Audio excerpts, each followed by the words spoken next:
चौथे चरण के चुनाव के बीच पांचवें चरण का प्रचार जोरों पर। प्रधानमंत्री मोदी ने आज सिलीगुड़ी में रैली की। ममता बनर्जी पर जमकर निशाना साधा। कूच बिहार हिंसा पर प्रधानमंत्री मोदी का ममता बनर्जी पर हमला। ममता ने कहा, हार के डर से बौखला गए हैं दीदी के गुंडे, इसीलिए ऐसी हिंसा की घटनाएं हो रही हैं।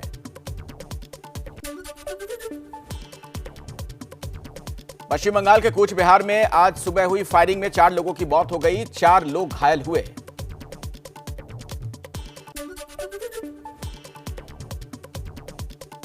पांचवें चरण के चुनाव के लिए ममता बनर्जी ने भी खोला मोर्चा। नॉर्थ 24 परगना में ममता ने जनसभा को संबोधित किया। ममता का बंगाल में 3 रैलियों का कार्यक्रम।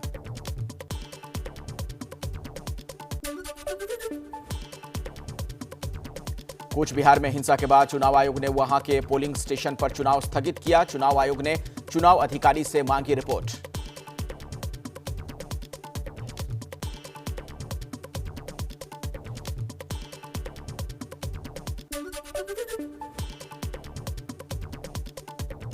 मतदान के दिन हिंसा पर टीएमसी का केंद्रीय सुरक्षा बलों पर निशाना। टीएमसी का आरोप, सीएपीएफ की फायरिंग में मौत हुई। सुरक्षा बल मतदाताओं को डरा रहे हैं। ममता बनर्जी के रणनीतिकार प्रशांत किशोर का ऑडियो वायरल। पत्रकारों के साथ बातचीत में मोदी की तारीफ करते दिखे पीके। कहा, बंगाल में मोदी लोकप्रिय हैं, ममता सरकार के खिलाफ एंटी इनकम्बेंसी है। वायरल ऑडियो पर प्रशांत किशोर की सफाई। पीके बोले, चैट का सिर्फ कुछ हिस्सा ही जारी किया गया, पूरी चैट जारी की जाए। पीके के वायरल ऑडियो पर बीजेपी की लॉकेट चैटर्जी बोली, प्रशांत किशोर को भी पता है कि मोदी ही बंगाल को सोनार बांग्ला बनाएंगे, लेकिन सिर्फ लोगों में भ्रम पैदा करने के लिए वो टीएमसी से जुड़े हैं। पश्चिम बंगाल के हुगली में बीजेपी की लॉकेट चैटर्जी पर हमला। लॉकेट चैटर्जी की गाड़ी का शीशा तोड़ा गया। सुरक्षा बलों ने बीच बचाव कर लॉकेट को बाहर निकाला।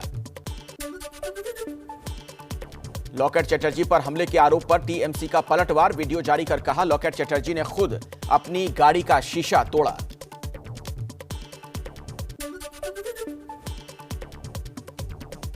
चुनचुरा में लॉकेट चैटर्जी को दोपहर में भी विरोध का सामना करना पड़ा। पोलिंग बूथ पर 50 लोगों ने इकट्ठा होकर गाड़ी पर हमला बोला, गो बैक के नारे भी लगाए।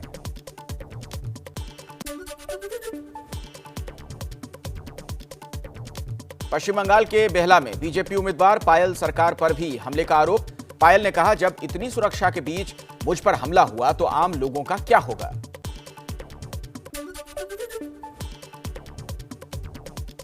मतदान के दिन भी हिंसा का खौफ। कूच बिहार से टीएमसी के उम्मीदवार रविंद्रनाथ घोष हेलमेट पहनकर मतदान करने पहुंचे। मतदान से पहले पश्चिम बंगाल के नानूर में भारी मात्रा में बम बरामद। पुलिस ने आज बमों को डिफ्यूज किया।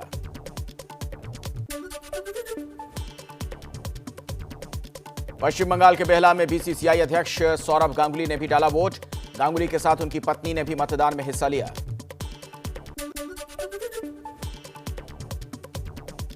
कोलकाता की हाई प्रोफाइल सीट टॉलीगंज में ईवीएम खराब होने से वोटरों को करना पड़ा लंबा इंतजार।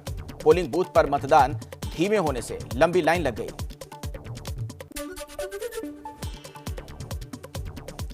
टॉलीगंज में बीजेपी के बाबुल सुप्रियो ने एक फर्जी वोटर को पकड़ा। हंगामे के बाद बीजेपी और टीएमसी समर्थकों में झड़प की खबर।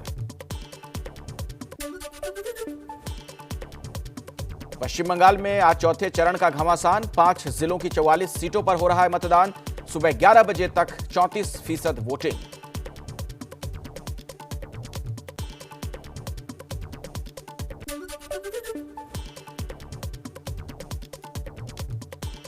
चौथे चरण में आज कई दिग्गजों की किस्मत ईवीएम में होगी कैद। बीजेपी के बाबुल सुप्रियो, लॉकेट चैटर्जी, वैशाली डालमिया, टीएमसी के पार्थो चैटर्जी और मनोज तिवारी समेत 373 उम्मीदवार चुनावी मैदान में हैं।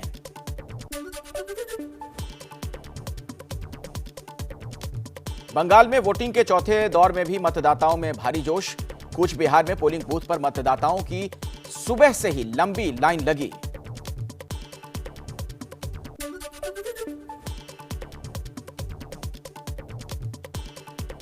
पश्चिम बंगाल की बाली विधानसभा में मतदाताओं में भारी उत्साह। पोलिंग बूथ उमड़ा जनसमूह, भारी संख्या में हो रहा है मतदान।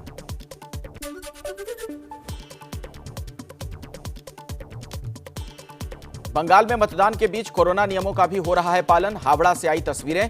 पोलिंग बूथ पर लंबी लाइन होने के बावजूद सोशल डिस्टेंसिंग का ध्यान रखा जा रहा है।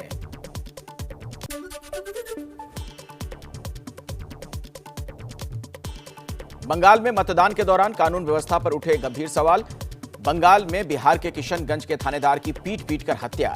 बाइक चोरों के ठिकाने पर छापेमारी करने गए थे अश्विनी कुमार। बिहार के एसएचओ हत्याकांड में बंगाल पुलिस की कार्रवाई। पांजीपाड़ा थाना पुलिस ने हत्या के एक आरोपी को गिरफ्तार किया। बंगाल के बीजेपी प्रदेश अध्यक्ष दिलीप घोष की कमराहाटी में पदयात्रा और राजरहाट में करेंगे रैली।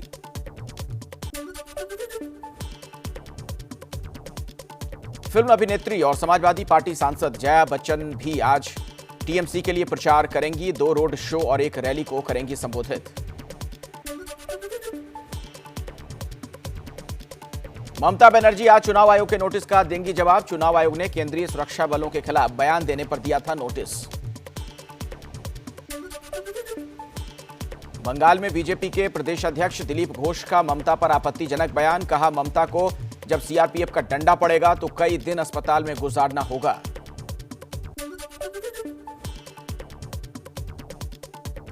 बीजेपी अध्यक्ष जेपी नड्डा ने राजरहाट में रोड शो कर दिखाई ताकत। ममता पर निशाना साधा। बोले, ममता कहती हैं मैं बंगाल की बेटी हूं और दीदी हूं। क्या शोभा मजूमदार बंगाल की मां नहीं थी? उनकी चिंता क्यों नहीं हुई? गृह मंत्री अमित शाह ने जमीनी स्तर पर भी किया प्रचार। भवानीपुर में डोर टू डोर कैंपेन कर पार्टी के उम्मीदवार के लिए मांगा वोट। बीजेपी कार्यकर्ताओं के घर खाना भी खाया। बैरकपुर में अमित शाह ने रोड शो के जरिए दिखाई बीजेपी की ताकत। शाह के मेगा रोड शो में कार्यकर्ताओं ने समर्थन में जमकर लगाए नारे। मेमारी की रैली में ममता बनर्जी का बीजेपी के आरोपों पर पलटवार। बोली, बीजेपी झूठ बोलने वाली पार्टी है। ये चुनाव बंगाल की इज्जत बचाने का चुनाव है।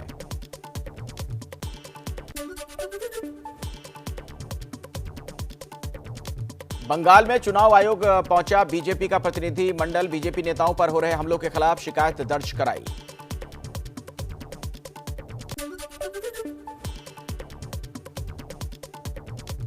सीएम ममता बनर्जी को चोट लगने के मामले में चुनाव आयोग की कार्रवाई। ईसी ने ममता बनर्जी के ओएसडी अशोक चक्रवर्ती को हटाया।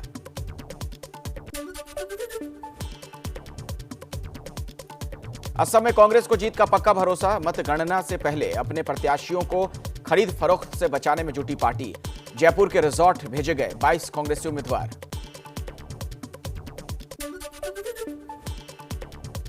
नागपुर के वेल ट्रीट अस्पताल में लगी भीषण आग। आईसीयू से शुरू हुई आग की चपेट में आने से 3 मरीजों की मौत। मौके पर पहुंचे महाराष्ट्र के प्रभारी मंत्री ने दिए जांच के आदेश।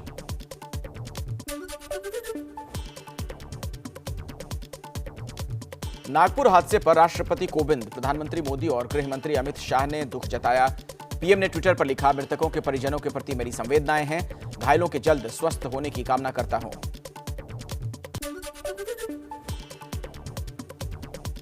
देश में लगातार कोरोना की बेकाबू रफ्तार। एक दिन में करीब 1,45,000 नए कोरोना के मरीज सामने आए। 24 घंटे में करीब 800 लोगों की गई जान।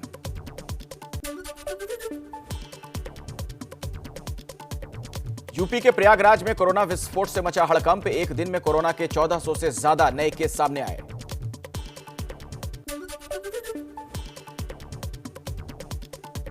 बढ़ते कोरोना मामलों के बीच लोगों को सता रहा है लॉकडाउन का डर। लखनऊ के चारबाग स्टेशन से आई तस्वीरें। बड़ी संख्या में सामान के साथ पलायन कर रहे हैं लोग।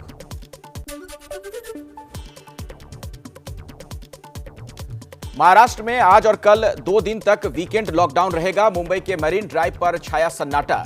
पुलिस सख्ती से चेकिंग कर रही है।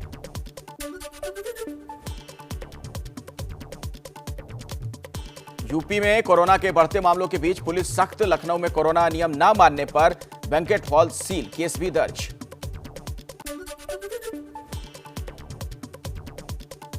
कोरोना पर कांग्रेस अध्यक्ष सोनिया गांधी की पार्टी के वरिष्ठ नेताओं के साथ बैठक। वर्चुअल बैठक में राहुल गांधी और सभी कांग्रेसी सीएम होंगे शामिल।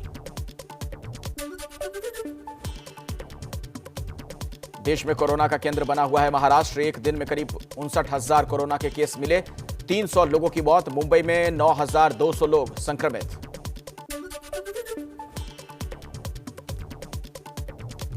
महाराष्ट्र में 2 दिन का वीकेंड लॉकडाउन। आज और कल पूर्ण तालाबंदी। होटल रेस्टोरेंट में बैठकर खाने पीने पर पाबंदी। होम डिलीवरी की हालांकि इजाजत होगी, घर से ऑर्डर कर सकते हैं।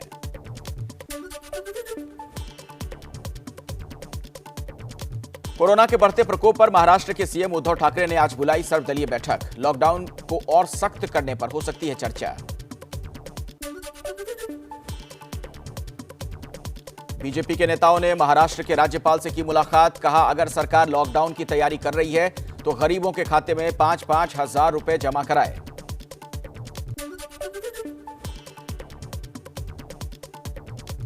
दिल्ली में कोरोना की तेज रफ्तार के चलते केजरीवाल सरकार का फैसला, 12वीं तक के सभी सरकारी और निजी स्कूल अगले आदेश तक बंद। दिल्ली के गंगाराम हॉस्पिटल में 37 डॉक्टरों के कोरोना संक्रमित होने पर केजरीवाल गंभीर। सीएम ने डायरेक्टर डीएस राणा को बुलाकर जानकारी ली।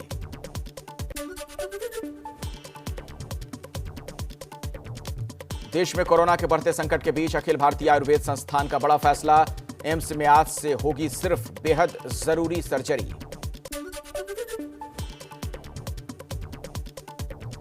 यूपी में योगी सरकार का ऐलान, 8 जिलों में नाइट कर्फ्यू। लखनऊ, कानपुर, वाराणसी और प्रयागराज में 50% कर्मचारियों के साथ ही चलेंगे दफ्तर।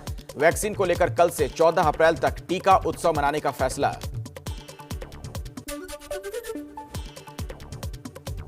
उत्तराखंड में देहरादून में रात 10 बजे से सुबह 5 बजे तक कर्फ्यू। हल्द्वानी, देहरादून और हरिद्वार में कक्षा 1 से 12वीं तक के सभी स्कूल 30 अप्रैल तक बंद करने का फैसला। एमपी के दमोह को छोड़कर बाकी सभी जिलों में शुक्रवार शाम 6 बजे से सोमवार सुबह 6 बजे तक 50 घंटे का वीकेंड लॉकडाउन। दमोह में विधानसभा उपचुनाव के चलते नहीं लगा है लॉकडाउन।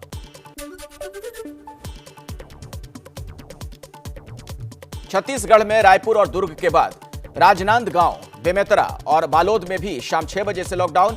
19 अप्रैल तक रहेगी पूरी तरह से पाबंदी। शादी समारोह और अंतिम संस्कार में 50 लोगों के शामिल होने की इजाजत। राजस्थान के जयपुर, अजमेर, अलवर, भीलवाड़ा, चित्तौड़गढ़, डूंगरपुर, जोधपुर, कोटा और आबू रोड में नाइट कर्फ्यू की समय सीमा बढ़ी। अब रात 8 बजे से सुबह 6 बजे तक रहेगी पाबंदी।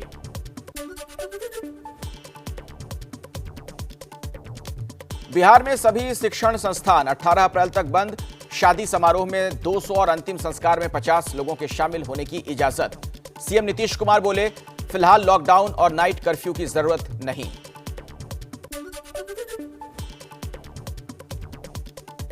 महाराष्ट्र में कोरोना बढ़ने का असर बिहार तक पहुंचा। महाराष्ट्र से लौटने वाले प्रवासी मजदूरों की रेलवे स्टेशन पर हो रही है कोरोना की जांच।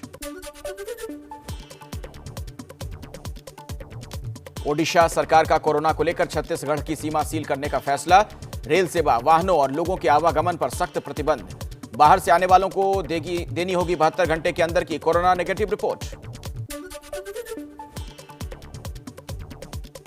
कोरोना को लेकर हिमाचल सरकार की कैबिनेट की अहम बैठक। राज्य में 21 अप्रैल तक सभी शिक्षण संस्थान पूरी तरीके से बंद करने का फैसला। टीचिंग और नॉन टीचिंग स्टाफ भी नहीं जाएंगे दफ्तर।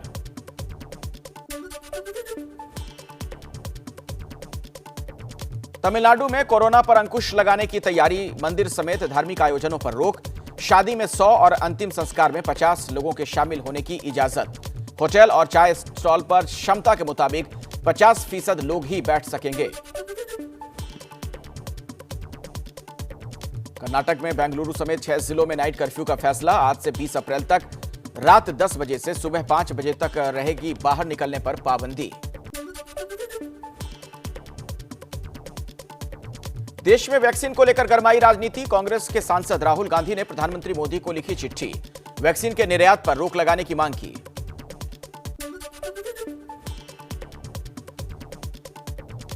केंद्रीय मंत्री रविशंकर प्रसाद ने ट्वीट कर कहा, देश में वैक्सीन की कोई कमी नहीं। राहुल गांधी ने अब तक वैक्सीन क्यों नहीं लगवाई? वैक्सीन के बहाने फार्मा कंपनियों की लॉबिंग कर रहे हैं राहुल।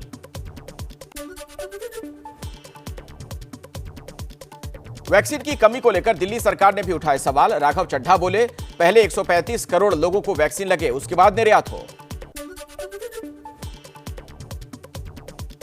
कई राज्यों में वैक्सीन की किल्लत की खबर पर स्वास्थ्य मंत्री हर्षवर्धन का जवाब। ट्विटर पर लिखा, वैक्सीन की कमी का डर ना फैलाएं, 9 करोड़ से ज्यादा वैक्सीन लगा चुके हैं, 4.25 करोड़ वैक्सीन का स्टॉक अब भी मौजूद।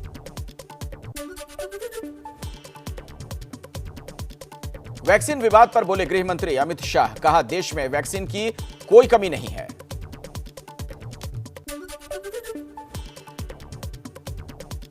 केंद्रीय स्वास्थ्य मंत्री हर्षवर्धन की अगुवाई में कोरोना पर गठित मंत्री समूह की 24वीं बैठक। कोरोना को रोकने के लिए टीकाकरण की रफ्तार और तेज करने पर जोर।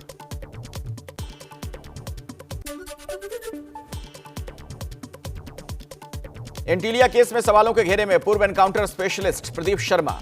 सूत्रों के मुताबिक एनआईए प्रदीप शर्मा से कई सवालों के जवाब जानना चाहती है, आगे भी हो सकती है पूछताछ।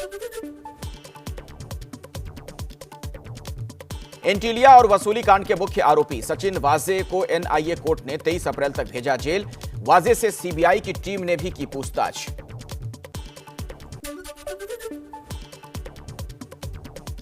एंटीलिया केस में सचिन वाजे से एनआईए की पूछताछ में बड़ा खुलासा। एनआईए के सूत्रों के मुताबिक एंटीलिया के बाद एक और बड़ी साजिश की फिराक में था वाजे। बड़ा नाम बनना चाहता था। मुंबई वसूली कांड में सीबीआई की जांच तेज। एक बार के मालिक महेश शेट्टी से पूछताछ। सूत्रों के मुताबिक महेश शेट्टी को उत्तर मुंबई बारों से कलेक्शन करने का जिम्मा सौंपा गया था। संयुक्त किसान मोर्चा का आज केएमपी केजीपी एक्सप्रेसवे को जाम करने का ऐलान। कहा 24 घंटे के लिए रहेगा जाम, शांतिपूर्ण तरीके से होगा प्रदर्शन। गाजियाबाद में आंदोलनकारी किसानों ने हाईवे जाम किया। वेस्टर्न पेरिफेरल एक्सप्रेसवे पर किसानों ने रास्ता रोका। पंजाब के अमृतसर में अड़हतियों का केंद्र सरकार के खिलाफ प्रदर्शन। सरकार ने किसानों का पैसा सीधे किसानों के खातों में ट्रांसफर करने का फैसला किया, जिसका विरोध कर रहे हैं अड़हती। किसान नेता राकेश टिकैत ने कहा, प्रधानमंत्री के संसदीय क्षेत्र वाराणसी में जाकर अनाज बेचें किसान। दिल्ली की तर्ज पर वाराणसी में भी आंदोलन करें। 26 जनवरी की लाल किला हिंसा में आरोपी 1 लाख के इनामी गैंगस्टर लखा सिधाना की किसान आंदोलन में वापसी। पंजाब के संगरूर से नौजवानों के साथ दिल्ली के लिए निकला।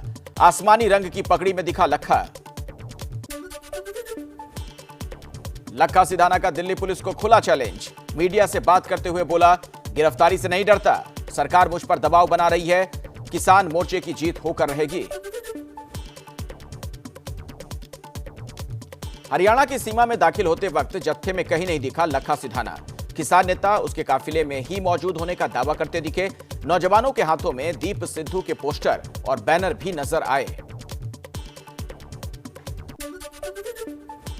हरियाणा में अंबाला की शंभू बॉर्डर पर किसान नेताओं ने दी चेतावनी। कहा, किसी भी राज्य की पुलिस ने लखा पर हाथ डाला तो समझेंगे किसानों की पगड़ी पर हाथ डाला। लखा पर दर्ज मुकदमे को झूठा बताया। दिल्ली बॉर्डर पर 13 अप्रैल को खालसा पंथ का स्थापना दिवस मनाएंगे किसान।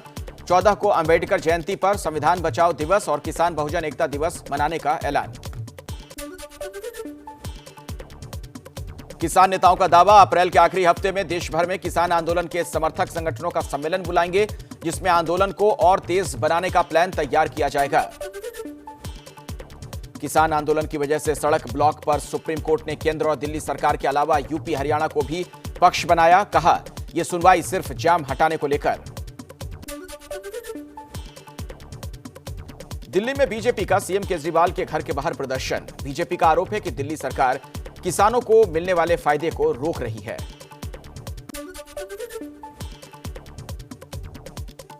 पंजाब में आज से शुरू होगी गेहूं की सरकारी खरीदी। प्रदेश भर के 4000 खरीद केंद्रों पर केंद्र की शर्त के आधार पर खरीदारी होगी। गेहूं के लिए 1975 रुपए एमएसपी तय। राजस्थान में आज महंगे पेट्रोल डीजल के खिलाफ सभी पेट्रोल पंप डीलर्स और कर्मचारियों की सुबह 6 बजे से शुरू हुई हड़ताल। रात 12 बजे तक ना पेट्रोल डीजल बेचेंगे ना ही खरीदेंगे।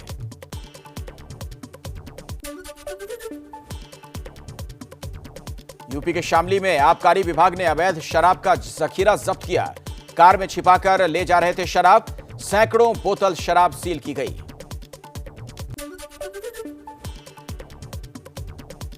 राजस्थान के उदयपुर में आयकर आयुक्त के ठिकानों पर सीबीआई की छापेमारी, करोड़ों रुपए की बेनामी संपत्ति का कच्चा बरामद।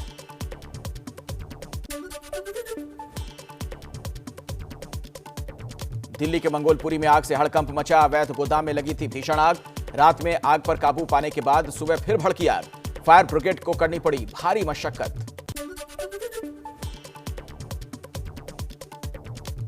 मुंबई के बोरीवली में दर्दनाक हादसा, कार चालक की गलती से ट्रक के नीचे आया युवक, मौत हो गई।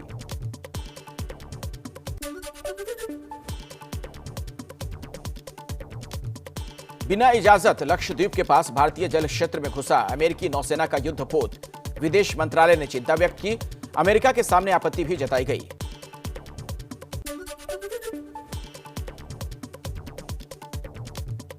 लद्दाख के चुशूल में भारत और चीन में 11वें सैन्य स्तर की बैठक में 12 घंटे से ज्यादा वक्त तक चली बात।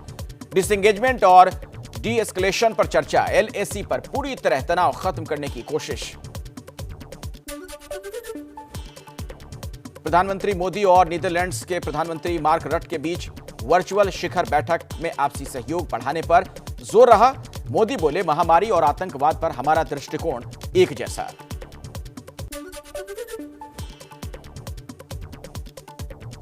जम्मू कश्मीर में आतंकियों की कायराना हरकत, अनंतनाग में छुट्टी पर घर आए टेरिटोरियल आर्मी के जवान मोहम्मद सलीम को सिर में गोलियां मारी, इलाज के दौरान अस्पताल में शहीद।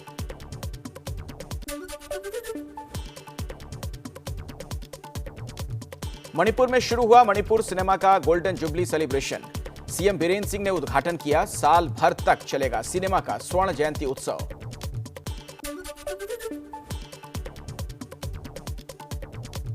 आईपीएल में आज धोनी की चेन्नई टीम की ऋषभ पंत की दिल्ली टीम से टक्कर होगी। मुंबई में शाम 7:30 बजे से मुकाबला। पाकिस्तान में हिंदुओं पर थम नहीं रहा अत्याचार, 7 दिन पहले सिंध प्रांत से गायब 22 साल की हिंदू लड़की का कोई सुराग नहीं, पिता ने अपहरण का केस दर्ज कराया।